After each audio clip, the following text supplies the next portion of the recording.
Good afternoon, ladies and gentlemen. Please be seated.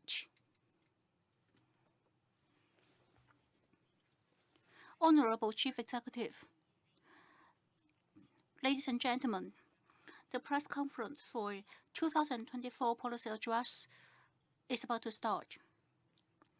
So when you raise a question, please identify yourself and the organization you represent.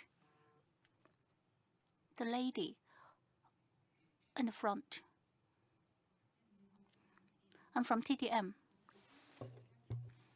My question is about the 5-tier housing policy for sandwich clause. We want to implement the design plan for the Avinata Wailong social housing plan. The 5th tier is supposed to be private as you try to, so for helping young people to get on the housing ladder, property ladder, what policy have you got? What measures are you going to take? So why we want to set up a scheme for sandwich clause? We used to have economy housing. It's a long waiting list.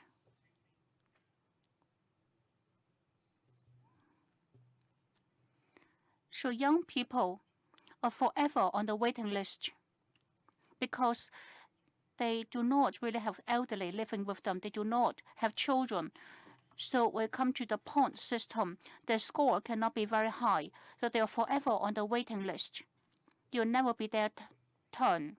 So that is why at that time, for social housing, we wanted to set up such a tier, the sandwich clause. So this time, we are releasing 5,014 units. So it's true that there are fewer people apply for social housing. So based on our evaluation, it's not likely that there will be a sandwich clause, so-called, for the time being, because there's less demand than supply. So there wouldn't be a group of people who are forever on the waiting list or forever the sandwich clause. However, in the long run, for the government, there must be a plan. There must be a long-term plan. So we need to be proactive. So that is why for Avinata Wailong, we have already earmarked that area that is for the sandwich clause. So we do have land reserve, and we do have such overall plan that will take care of so-called sandwich clause. And why? So the Avinata Wailong housing project, we haven't actually completed the design, but other policies, other measures are in place. For the time being, demand does not exceed supply. We have to watch very closely market situation. Once we see there is such need, we can activate this project, for sandwich clause very quickly. So that is why we do not consider the Avinata Wailong project as the top priority. Once we identify as priority, if there is such need, it can be activated very quickly. We will take pragmatic approach. As for young people, this time the taxation reduction is mainly for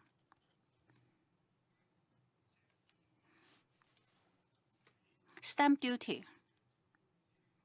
When we look at our current situation, housing supply is sufficient. So we do not see the point of continuing the temporary measure. So we return to the regular procedure before that was in practice before 2021. Frankly speaking, in the last few years, Such a policy did help to stabilize the housing market. However, it did, towards the end of the practice, it did distort the original plan, because small units which aim for young people, it sort of distorted the market. We were looking at young people, their deposit, the down payment, they are not able to put down a down payment. We are thinking that young people could not really afford very high housing prices, and they would not be able to get a big mortgage. So, for example, if ever they only put down 20% as down payment, in the future it means that their monthly repayment would be larger. But it wouldn't be right if it distorted the original plan, and the consequence was small-sized units, the price went up significantly. Because when it comes to the cost of construction, it's the same as the larger units. So it wouldn't be right if the price is higher. So we decided that we look at the market situation, supply and demand. So we decided to go back to the practice before 2021.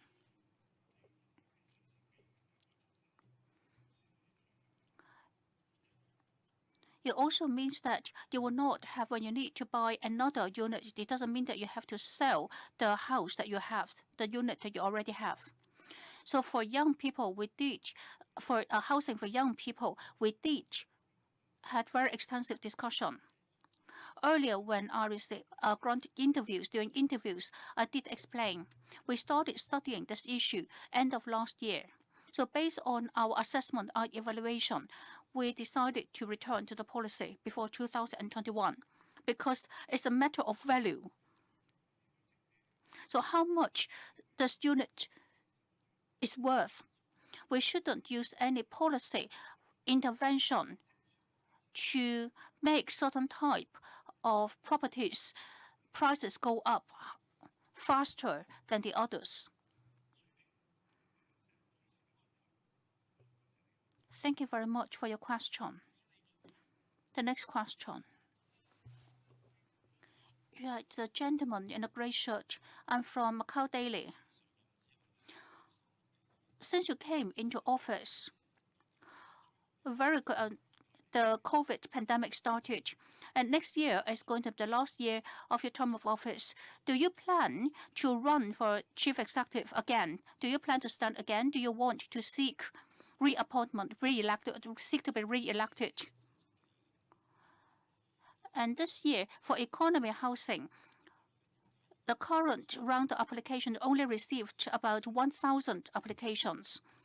So why is that? Is it because the younger generation got different idea about property? So are you going to change the plan of producing 20,000 housing units? As for chief executive election, I've got no intention yet. As for economy housing, and just now your colleague asked me, are we going to make further adjustment? Yes, for the total number of units, we are not going to change that. That is our promise. That is what we have pledged. It is the basis for Macau. In A zone, 32,000 for public housing and 4,000 for private market. That has been promised by the previous government. So for this term of office, for this government, we are not going to change that. We honor the pledge made by the previous government. That is why for each phase, we release only a certain number of units. We look closely at the housing market. For Zone A development, we especially appointed the team from University of Macau. We asked them to do the evaluation, to look at the changing situation, to see the number of units that the market actually needs. Secondly, it's related to law because economy housing law has been revised. Economy housing will forever be economy housing. They cannot be used for investment. For the time being, the government sell these units to our citizens based on the cost of construction. In the future, is that going to change? We believe that every new government, would continue certain things that have been pledged by the previous government. That is a matter of continuity. So when I start a new government, I will look at the project started by the previous government. I believe that in the future, that every government will do the same. For the time being, for Zone 2, there will be 32,000 units for economy for public housing and 4,000 for private. Next question, please. The female journalist, please. Good afternoon. This is from Radio Macau. I have 3 questions for you. First of all, for the report from the central government and also at the National Day reception, in order to break through our deep-rooted problems, do you think that actually 1+4 is the policy that could solve our problems? How about other directions and policies that could actually solve our problems? And number 2, this is the last year of your administration term.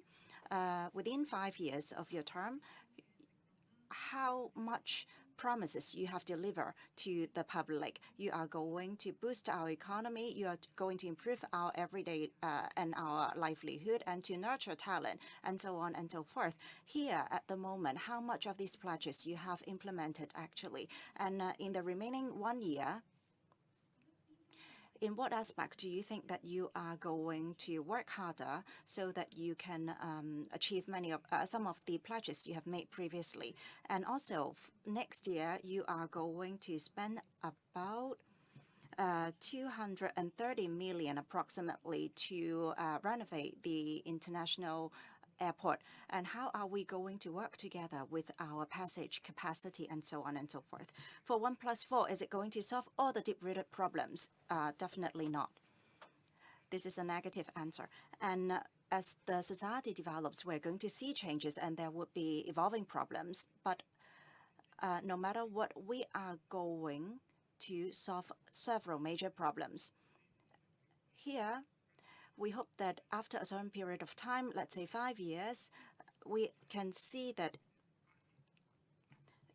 from the year 2024 to 2028, we can see whether or not these 1+4 policies could improve our GDP, and we are going to look at the ratio of our GDP. Are we going to just focus on the pillar industry, which is the gaming industry?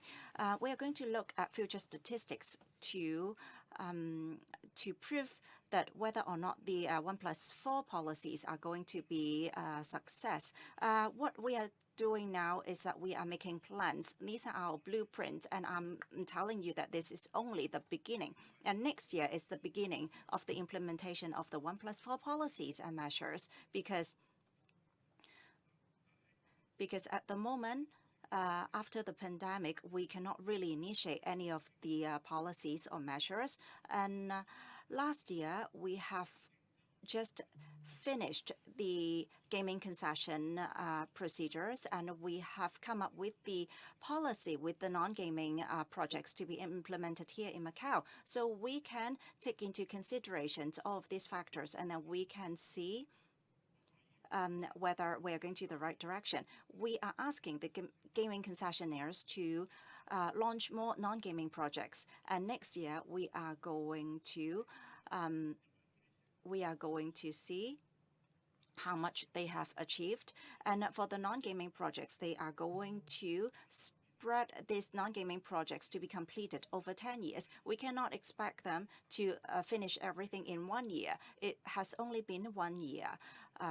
Therefore, as we took the turn to embark on these non-gaming projects, it is, I believe, a bit unrealistic to just look at the numbers right away. We are going to see into the future whether or not these non-gaming projects and all the other factors are going to complement our 1+4 policies. We are going to ask the policy secretaries and all the different bureau directors and so on and so forth to see whether or not our targets have been achieved.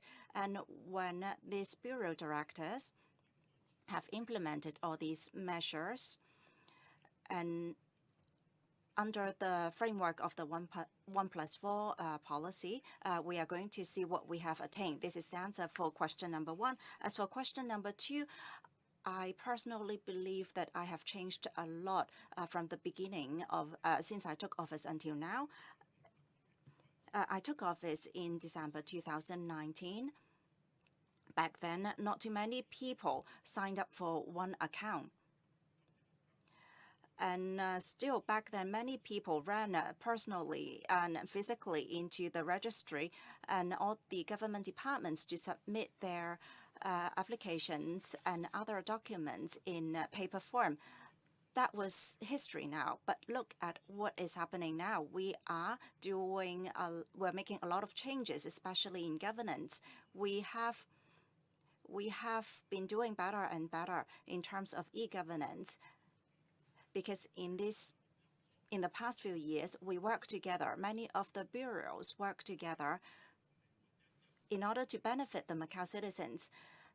If you go to the One Account website or the app, you can just complete your applications in just a few clicks. Back then, I remember many people asked me we should come up with an app like One Account so that we can complete many of the applications in just a few clicks. We wanted to achieve what many of the mainland governments have achieved already back then. And after a few years, we have achieved the same goal as well. And after listening to some of the comments and suggestions from the mainland government, we have discussed amongst ourselves. We asked the bureau directors and also the representatives to talk directly to solve many of the cross-departmental problems. Not too many cities look at the neighboring regions. Can they do something like this? They have just started, I believe, and you can see that we have achieved a lot through One Account. And next year, we can achieve more. And we are making progress. And we are trying to overtake others. And we are not trying to just scribble along the progress because we have accumulated certain experiences already. We believe that we can achieve further and more in the future. Can we have this kind of departmental integration? Is it so easy to achieve that? It is quite difficult to transfer one staff from one department to another. They have a lot of worries as well. After these 3 or 4 years, under the legislative framework, we have improved the framework and we have the legal foundation within our departments to make such transfer and other cross-departmental decisions. Many of the public entities and also departments, they can oversee their own work, and you can make this kind of review and evaluation on your own. In terms of governance and also administration, are we improving? In the policy address and also report, I have made it very clear already that there is still a lot of improvement. And I would say that this is also my objective, to improve further. It is impossible to change overnight or in just 1 or 2 years' time. Therefore, we need to all understand what exactly, for example, what exactly is One Account, and it is going to lower the burden of work, and then they understand that it is actually a benefit to them, and then in the future they are going to willing to make these changes. I am not going to force the bureau directors to make certain changes, but we are going to communicate and discuss together. If you look at the registry department, basically nobody goes to the office to apply for this kind of housing records and so on.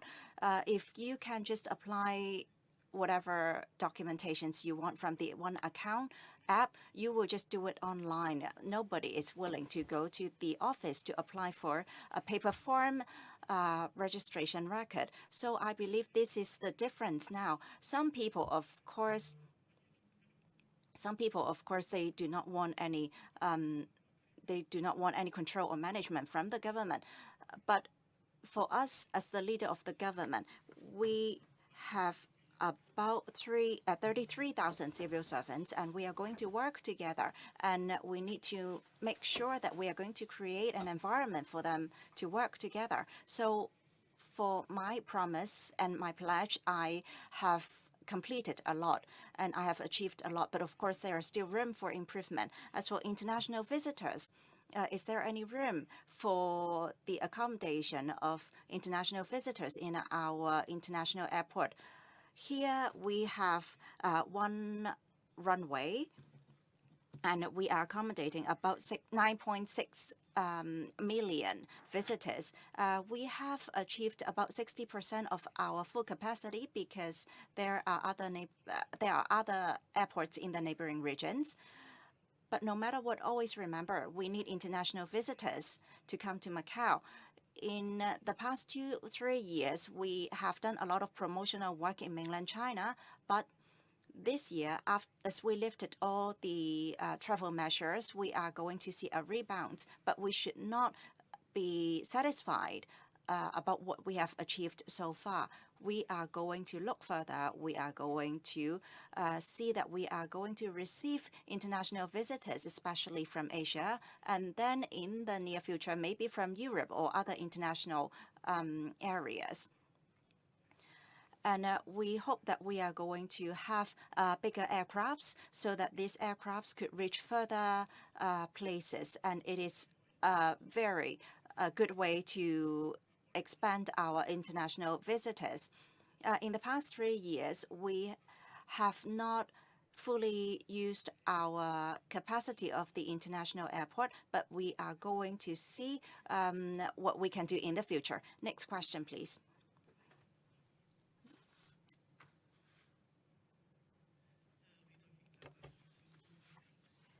Good afternoon. I am Victor Gindang.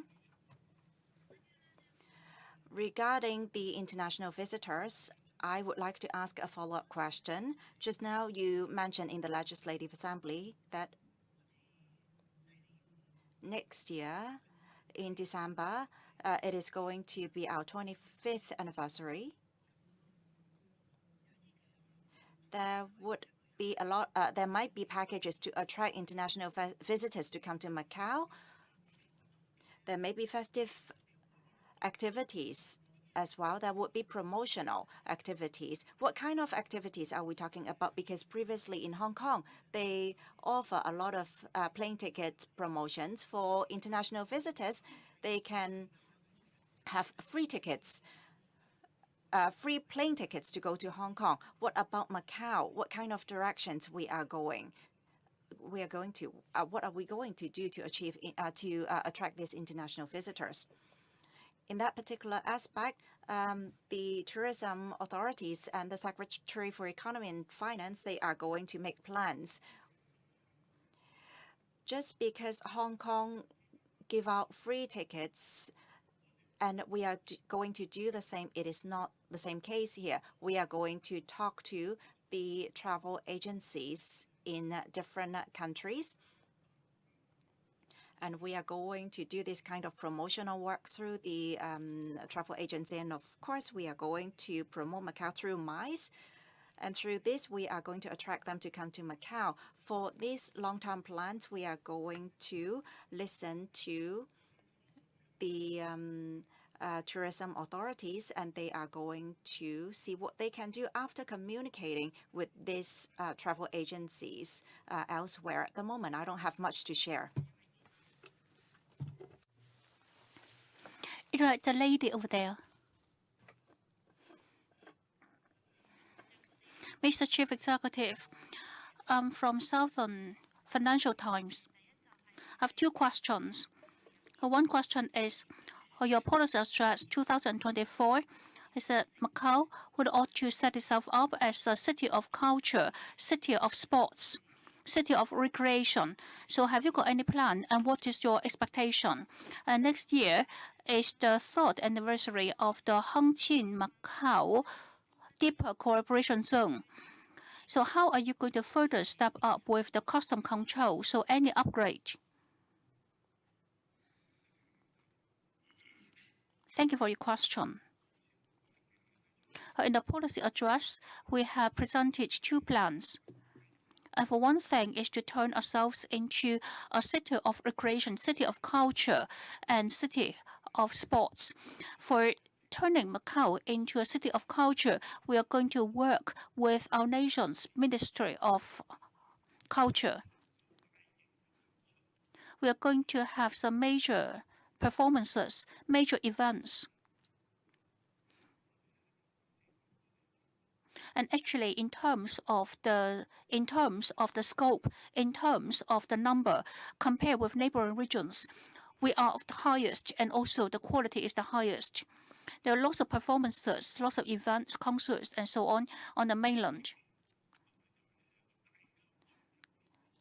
So in a big stadium, if you hold a concert, it's not just we need a good singer, we need a good pop star. There are lots of supporting stuff to create good effect.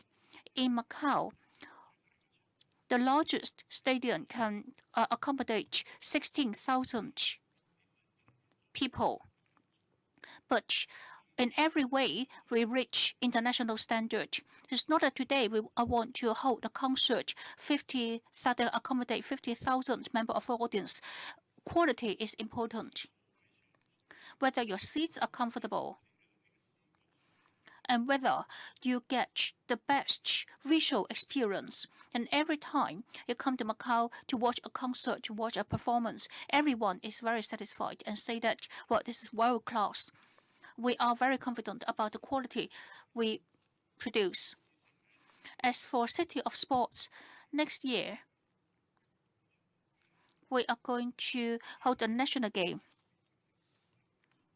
We still have not done adequate assessment yet. However, we need to set a goal.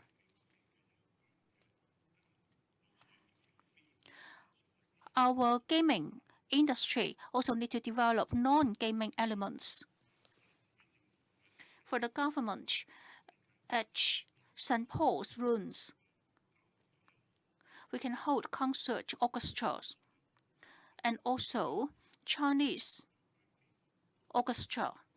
And all these performances have been spoken very highly. So we do have a direction, we do have a niche. We all can see that we are developing all these orderly, and our audience are of very high quality, and the performers did really well as well, and the audience really behaved. And very important as St. Paul's, as a cultural heritage, so that is a wonderful backdrop for the performance. Very few places got such a set up for performances, for cultural events. It's not that we must have an overall design. We do have a target. We do have a goal. We know which direction to go. It's not you ask whether you have a blueprint, and that is the blueprint. That is the direction, and we're working towards it. When it comes to gaming industry, we're already top of the world. So our gaming concessionaires, they have achieved the goal. We are number one in the world. Other industries, when we develop the other industries, we also have this goal. As for the third anniversary of the deeper cooperation zone, and when are we going to close? When are we going to all completely open the border? And definitely, once the central government has got a policy, the SAR government would do everything to support. This gentleman is Czech Search. I'm from Simon Daily. As now you indicate that you're going to suspend the housing project for sandwich clause. So does it mean that for this term of government, you are going to suspend, you will not have more projects, more housing projects for sandwich clause? As for economic housing, very few applications. You also mentioned that in 2024, for the one-stop public service account, you will expand its capacity. But just now, I already explained the progress and our plan and our policy for sandwich clause. I didn't say that we're going to suspend it. We are not saying that we will stop it because the sandwich clause is there. And next year, we will further review the application for economy housing to see whether this sandwich clause really exists. If we released over 5,000 units and only 1,000 applications, it means that there is no such demand. We do not really have to set a period. We do not really have to set a deadline for application. In that case, we are not going to indefinitely suspend housing projects for sandwich clause. As I said that in Avenida Wailong project, we have every measure in place. We have everything in place. We just need to do the architectural design. Once that is done, we can activate it. If we need it, we can activate it immediately. So next year, if we found that we look at the housing market, if there is such demand, we can activate this project immediately. The government has the financial resources to do that. And finally, it's up to our citizens, our residents, whether they are going to apply, whether they're going to buy them. As for expanding the capacity of this one account for a one-stop public service account, what is our next step? We hope that we can streamline the application procedure. Ideally, you only have to apply to our transport department. I hope that our transport department will also make use of this account. That's one account, one-stop public service. So that is the main element, that's the main essence of this. We have to respond to our residents' voices, queries. Whether we can achieve that immediately, I have to say that various units report to me they have various difficulties, but we will sort it out step by step.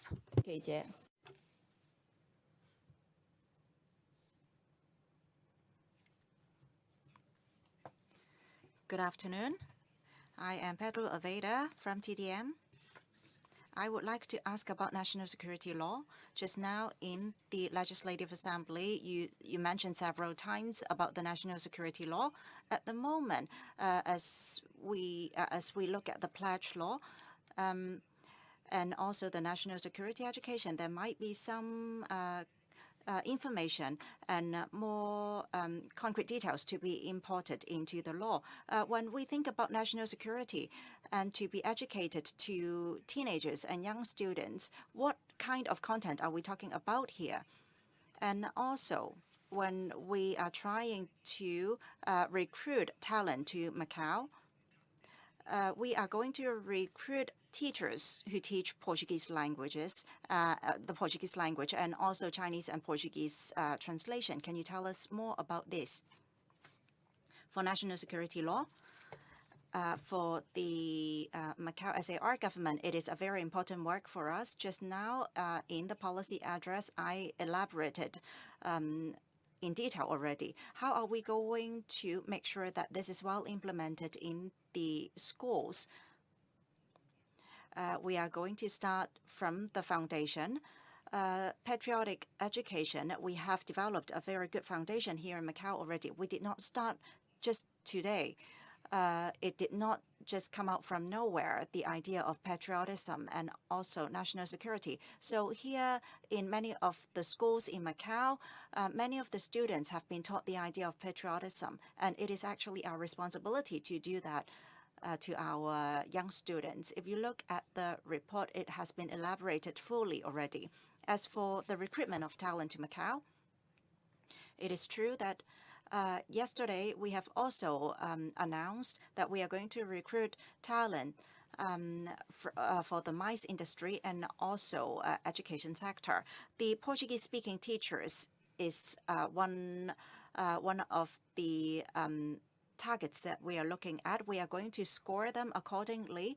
If they meet our requirements, they are going to get a score, and then we are going to look at the final score in order to see whether or not the application is approved. We hope that these people are going to contribute to Macau. Next question, please. The male journalist over there. I would like to ask about SMEs. Because they're heavily impacted by the pandemic. Many of the SMEs are facing challenges and difficulties. In this particular aspect, what kind of measures and how are you going to offer these SMEs? Thank you. Thank you very much for your question. For measures and policies, I do not have any new policies in mind at the moment. We are going to extend the current policies and measures until the year 2024. For example, we are going to extend the loan scheme and so on. We are going to do this for the SMEs. The SMEs in Macau, some of them, they are not impacted by the pandemic. And when the border control measures have been lifted, they have been impacted actually. Before, when we were still facing challenges from the pandemic, the SMEs were not that heavily impacted because many of the Macau citizens were staying here in Macau, and then they're doing business here in Macau. But now when the border control measures have been lifted, especially the SMEs in the northern area of Macau, then many of the citizens who reside in that area, they prefer to go to Shanghai. So the Chinese Chamber of Commerce, they are writing a proposal at the moment to see what they can do. And of course, I hope the SMEs are going to see what they can do to improve their business environment. Of course, the government has a lot of concern and attention paid to these SMEs. But unfortunately, I have to say that in this particular area, there aren't any landmarks. It is not like there are cultural heritage sites over there, and tourists are not going to this particular area of Macau. Many of the Macau residents are not spending money in this area, and the tourists are not going to that particular area. So this is the biggest problem that they're facing at the moment. But no matter what, we are going to work together to see what we can do, especially the Chamber of Commerce. We are going to study and examine their report carefully and see what we can do for them. But at the same time, I also hope that the SMEs are going to muster up energy to transform their business and to upgrade their business so that they are going to attract more people to spend in their stores. Thank you very much. Next question, please.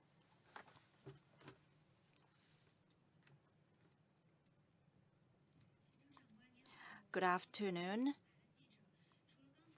Apart from what you mentioned about crossing the border in the policy address, you also mentioned about the synchronization of Hangzhou and also Macau. There are a lot of barriers and difficulties. What are some of the big breakthrough that you hope to achieve in the future? Can you brief us a little bit? Well, first of all, in the first stage, I have confidence, and we must achieve the first stage of work. It is what I mentioned in the policy address. In Hangzhou, what kind of breakthrough are we looking at in Hangzhou? Well, we can look at it from different perspectives. First of all, there are 185 guidelines offered to us, and these guidelines are about the four industries and the policies of Macau. And we announced it this year because we need to listen to the guidelines from the Commission. And of course, there is 1+4. One being the gaming industry. The gaming industry can never go into hunting, of course. So the other four industries are going to be developed in hunting. For example, modern finance and also traditional Chinese medicine. So based on our current orientation and also the development direction of hunting, we are going to go on this particular path, and we are going to develop in this consistent fashion. And at the moment, I do not see any breakthrough like what you mentioned. And we are going to develop according to the needs of hunting and Macau. Thank you very much for your question. Next question, please.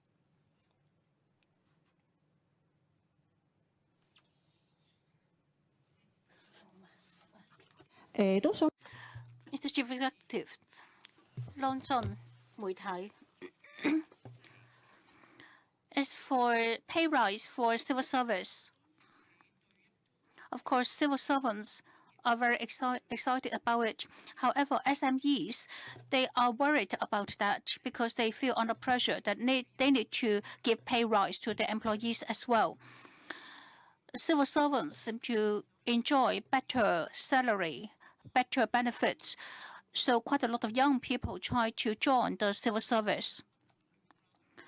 And as for national security, I emphasize that Macau should never get into chaos. The upcoming election, there would a vetting system to see whether the candidates are qualified or not. So what will be the criteria? Could you tell us something about that? And as for the chaos, this word, does it mean that the residents do not have enough confidence in our judiciary system? And for combating crime, do you think that our residents have enough confidence in our legal judiciary system? And you also talk about for the culture, recreation, and sports industry, you want to introduce talents. But there are the employment in this area in Macau. We have not achieved full employment yet. And you talk about introducing talents. But the first question is about pay rise for civil servants. The truth is, the civil service cannot, because of various regulations, we cannot expand forever. And this year, the pay rise is not really big for over 4 years and only got 3.3% pay rise. That's not much. We have already looked at that through the social coordination committee and look and discuss with employer organizations and do adequate investigation and assessment to look at this, to assess salary, pay rise. And we voted for that. So it's the democratic decision. We have to respect that. 3.3% over 4 years, it means that each year pay increase is less than 1%. If you say that civil servants already have higher salary, well, it depends on from what perspective you take. And in some industries in Macau, their employees got very high, they're even higher than civil servants. As for SMS, if they give a pay rise 3.3% in order to keep their employees, and that is reasonable. As for our judiciary system, I think we see that whenever we see there are issues, that all happened, they're all related to some problems that we inherited. These are not new problems. I'm not saying that now we are perfect. However, certain issues, certain cases, they are inherited. We inherited from the past. And I have to say that I come to crime and so on, chaos. Our approach is zero tolerance. As for introducing talents into the culture recreation industry, for the time being, the talents that we introduce, we have very stringent system. We hope the talents that we introduce, that we bring into Macau, they are going to be some kind of leaders, and they are going to create more jobs. They are going to be leaders. They are going to make the industry larger. And just to talk about, say, about our cultural recreation sector, saying that lots of people unemployed, the situation is not as dark as that. We want to become a center of culture, recreation. In our government, for example, we build this black box theater. We want to have our own repertoire. These are all supports that we give to the cultural sector in Macau, the existing talents we give support to. Well, you might be taking, you might have your own perspective. However, we need to be objective. We need to look at the real situation. You say that Macau is chaos. Macau is in chaos. We say, well, so what kind of chaos? Look at chaos in Hong Kong. So where does the chaos come from? We need to be proactive. We cannot wait till the place is in chaos, then we do something. We need to be proactive. Whether there is political infiltration from outside, I can tell you, they constantly are doing that. Counter-infiltration. Our government website, every day, we need to fight off hackers. This kind of political infiltration has never stopped. You might think that we live in a very peaceful world. However, we need to stay alert. Thank you very much, Mr. Chief Executive. Because most of those who raised most of those who raised a hand have already got a chance to ask questions. Now we invite 3 more questions. I'm from all media. I have 3 questions related to gaming industry. In order to expand overseas market, you have set up a special zone for overseas customers. Currently, have you got statistics about how much of this gaming revenue come from overseas visitors?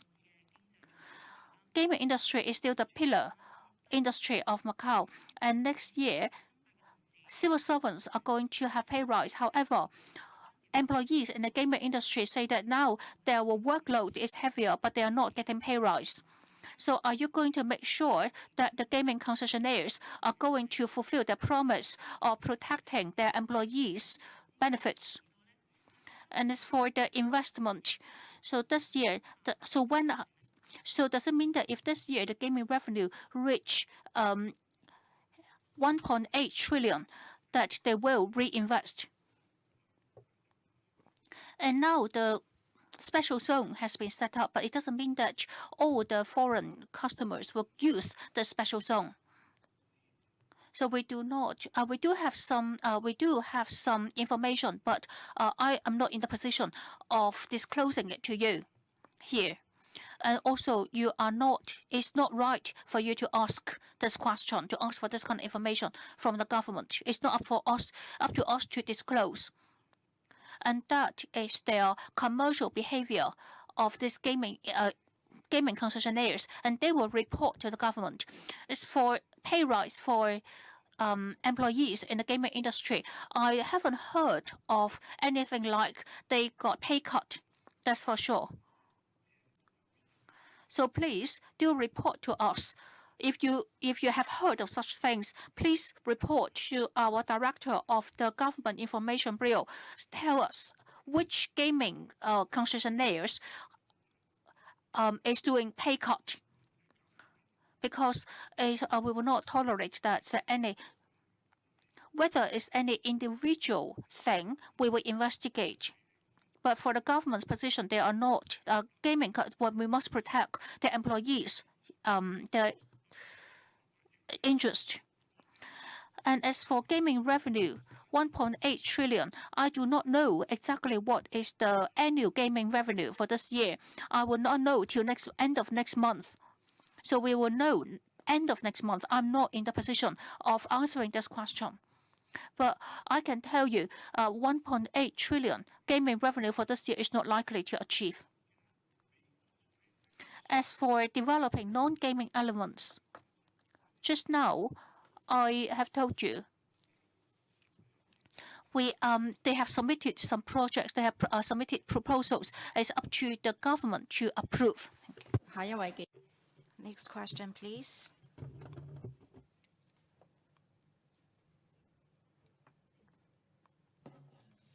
Good afternoon.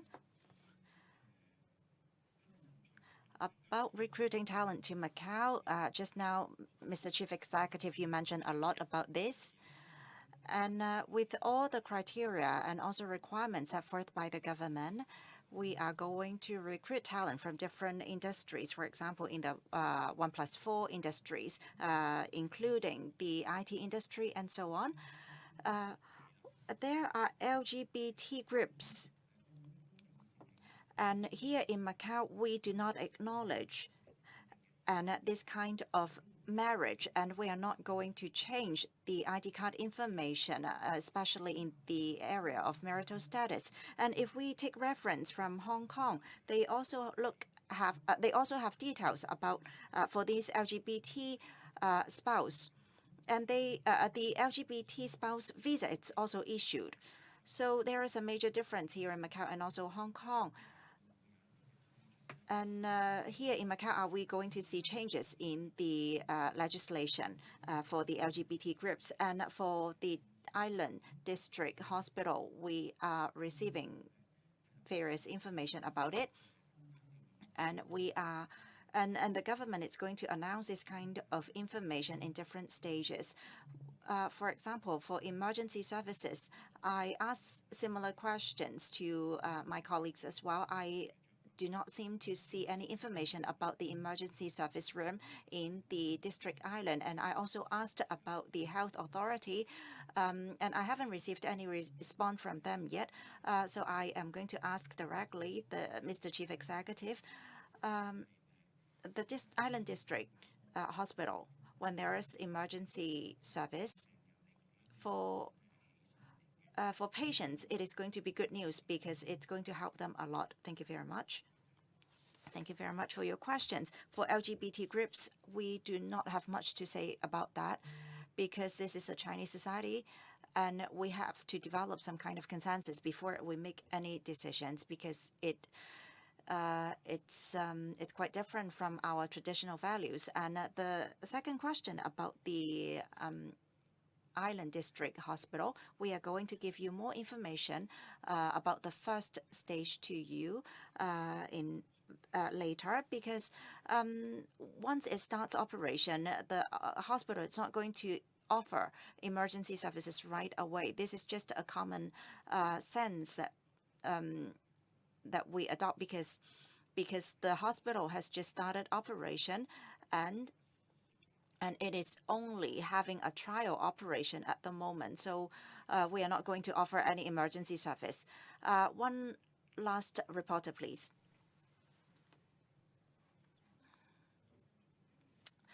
Starting the 1st of January 2024, we are going to have the new policy for mortgage. And next year, we're not going to have any more sandwich classes.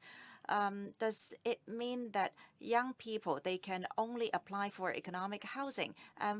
for the government, what kind of help are you offering to people who are going to purchase their first flat? Thank you very much for the questions. I answered similar questions previously for the government, for sandwich classes, for sandwich class units, and also private properties. Private properties are going to be determined, made by the market itself. The government should not intervene too much the private market. We should observe the changes in the market. If the property prices are still very high, then we should do something about it. But at the moment, we are seeing different opinions from the market. Some say that the property prices have gone down to a more reasonable rate, and this is a market-oriented city, so we should not interfere too much the market. There should be the only thing we can do is to offer economic housing or social housing for seniors or for people who are in need. 95% of our economic housing, we do not receive rent from the tenants. Can you imagine in the private market, people are offering free flats to Macau citizens? That is totally unimaginable. So here, for us, the government, we can only offer this kind of help. For young people, must they buy this social housing from the government? That is not really the case. But back then, always remember, why did we construct all this economic and social housing? That's because there were a lot of complaints in the society that the property prices were just going up. That's why we constructed all these flats. And now that the flats are ready, I hope that the Macau citizens are going to make their own choices. Young people, they have to make their own choices, what kind of property they are going to choose for themselves. We are not going to force them, of course. That's why I am not going to push too much about the sandwich class flats. It is very difficult for the government to make this kind of decisions for young people. We only think about the interests of the Macau people, and we only consider from their perspective. That's why we offer them this kind of help. For example, the senior citizens, we're not forcing the senior citizens to live in these seniors' flats. Whether or not they would like to live there, they make their own decisions. When they get old, they cannot walk up the stairs, then they can think about the seniors' residence.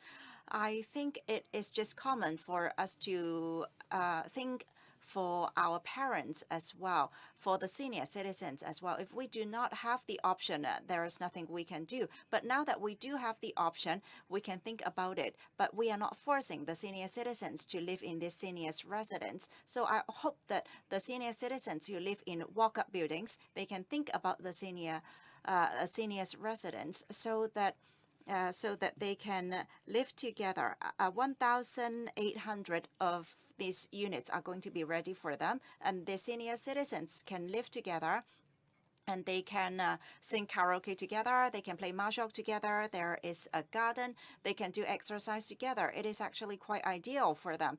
And this is our original plan.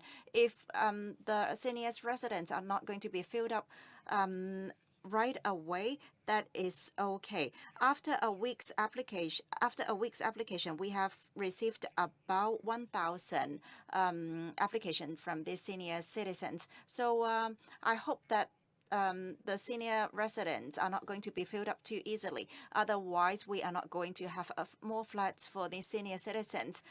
There are other senior citizens who cannot afford this kind of flats, and they can think about other options.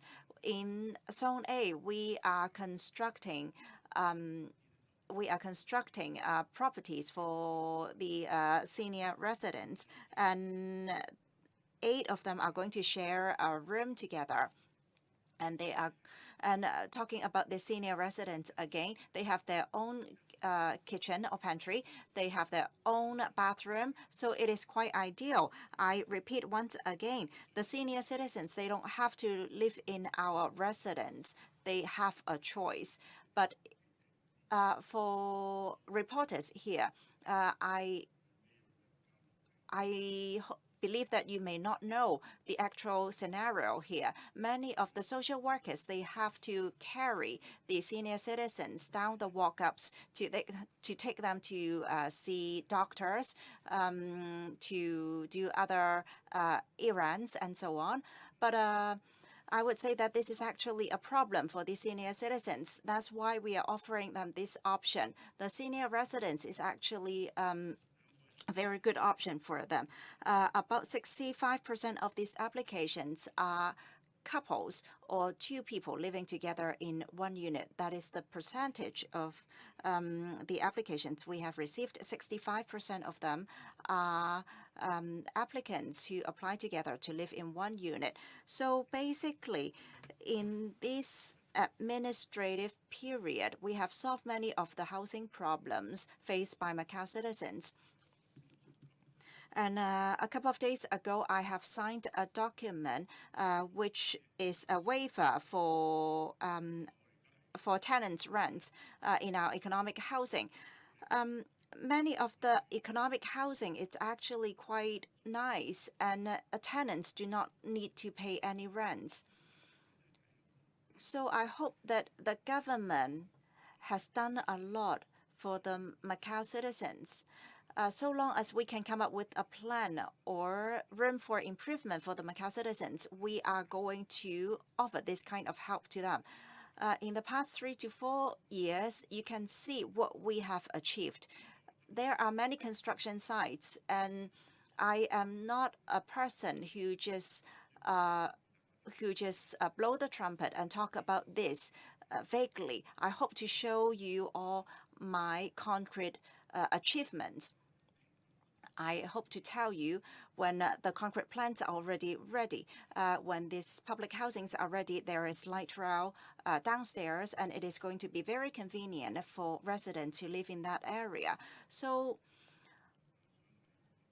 in this particular aspect, I am going to explain to you once again that young people, please make your choices.